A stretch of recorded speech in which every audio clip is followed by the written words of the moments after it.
What's up, fight fans? Welcome to my channel. This is Johnny. And in today's video, we're going to take a look at the statistics that nobody talks about when mentioning this weekend's fight at 154 pounds at the Barclays Center between Danny Garcia and Daniel Gonzalez.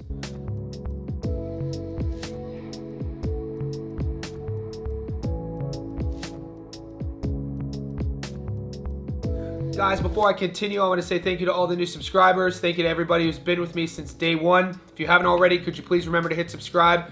Could you also give me a thumbs up on this video? Find the notification button on my channel. Click that so you never miss a video and you never miss a live stream. Also, pinned in the comment section below is a link for you to become a Johnny Says Boxing VIP. There's a couple different levels to that membership.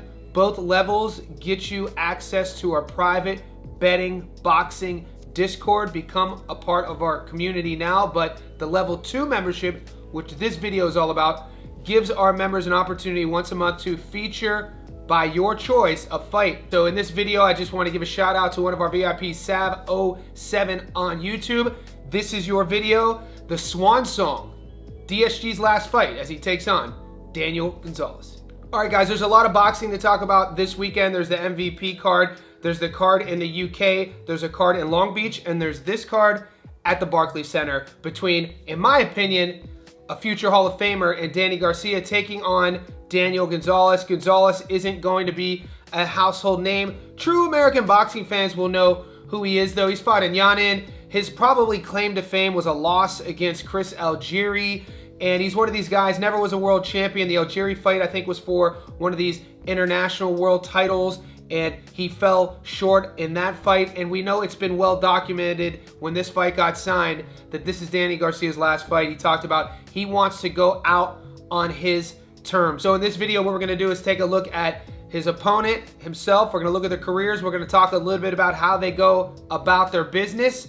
And like always, stay tuned to the end of the video because that's where we'll be looking at the current Las Vegas odds, and I'll be telling you where to put your money. If you don't know who Daniel Gonzalez is, it's fine.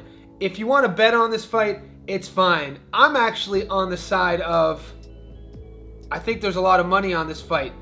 Basically, how it's set up, why it's happening, we know who's promoting it, we know what it's all about. I gotta be honest, the biggest controversy about this fight is probably that it's behind a paywall, it's a pay-per-view package, and at this moment, it's 40 bucks. But in this day and age of boxing with streaming platforms like DAZN, streaming platforms like down here in Australia, KO Sports, and all other ones, it's gonna be interesting to see post-fight how this fight does behind that $40 pay-per-view paywall. Garcia said he did not want to go out how he went out the last time we saw him. We covered that fight. It was his opportunity to step up and become a 3-division world champion. He took on Erislandy Lara at 160 pounds, the current champ, and he got stopped for the first time in his career. When that fight got signed, a lot of us were like, wow, how did DSG get this fight? You know, we thought that his career was pretty much over before that fight. Since 2019, he's only had a handful of fights. He wasn't an active guy. We do know he is a 2-time former world champion. He has some amazing scalps on his name. His resume is very strong. So in our private Discord and in my Facebook boxing group, I talked about, I think Garcia is a future Hall of Famer. I think it's hands down he's a future Hall of Famer. And some of the people were pushing back on that. When I put a poll up on my Instagram, it was about 70-30, 70 saying yes, 30% saying no. So right now, I'm gonna pull out his resume and we can look at this together. Just wanna take a quick look literally over what he's done, who he's fought, and how he's gone about his business. 37-4, 21 knockouts. I told you the first time he got stopped was in his last fight. He's 37 years old, but look who he's fought. But we really want to look at the Errol Spence Jr. fight and beyond. So he fights EJ in 2020, loses a unanimous decision. Has a win over Red Catch, win over Granados, lost to Porter in a 12-rounder, knocked out Rios. He has Keith Thurman on his resume, which he lost a close split decision. He beat Robert Guerrero, the Ghost, to become a world champion again. He had knocked out Paulie Malignaggi, Lamont Peterson. Matisse is a good name on the scale. Fab Judah, Amir Khan. We know both fights with Eric Morales. The second one was a brutal knockout. So what I'm talking about is when you add up all of these things, when you put together his resume, his total record, when you talk about how many former world champions he's fought, how many he's beaten, he himself is a 2-division world champion. I think DSG is a Hall of Famer. In the comment section below right now, let me know what you think. Do you think the DSG gets in when he finally retires and it's time for the votes to come in? Right now, let's take a look at his opponent, Daniel Gonzalez, and see what he's been up to in his career. Guys, Daniel Gonzalez is 22-4-1.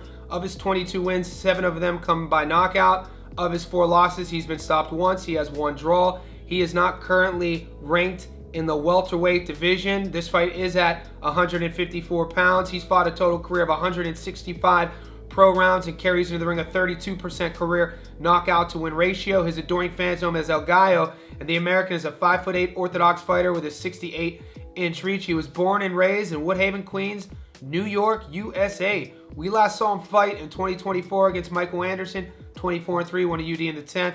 Keen McMahon, 7-3, won a UD in the 8th. Galdino, 11-5, lost a split in the 8th. And Yanin, 15-2, lost a majority decision in the 10th.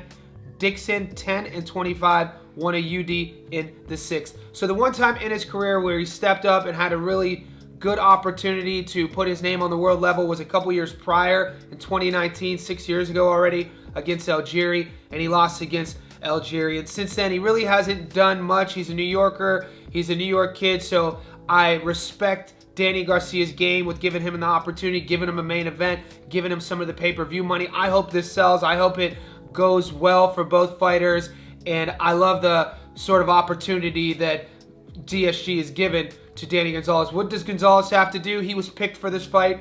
We know that that's not a shocking statement. DSG handpicked him. He's not a big puncher. He's not a knockout artist. His style, what he brings to the table, the recipe of how he operates, score points, win rounds, I think it's going to be pretty much set up for DSG to win this fight, whether decision or stoppage. We're going to get into the odds right now, but before we do that, I want to remind everybody, I do live streams every single day. In those live streams, we go over my underdogs picks of the week. We go over and unders, knockout props, long parlays, all that good stuff. Remember, you have to watch the live streams and join the Discord to get all of my picks. These stats don't live videos. You're only going to get my money line prediction.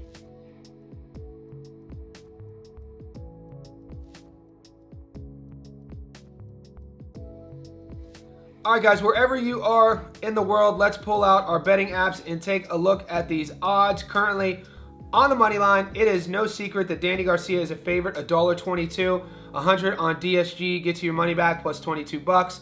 The draw is 16-1.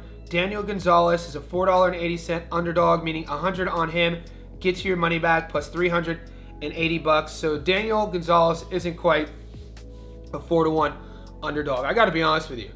DSG looked like he was done against Lara. I'm actually shocked that he's fighting again. I am.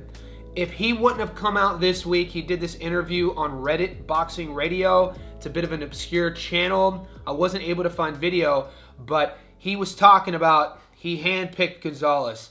He wants to end his career on a high note. He didn't like how he performed against Lara. So all in all, this guy was picked for DSG to win. That being said, if all of that wasn't the case, if this was just another fight for DSG trying to rebound off of that stoppage loss against Lara where he looked super disinterested, he looked like a guy who didn't want to be there, he looked like a guy who sleeps in silk sheets and he wasn't hungry anymore.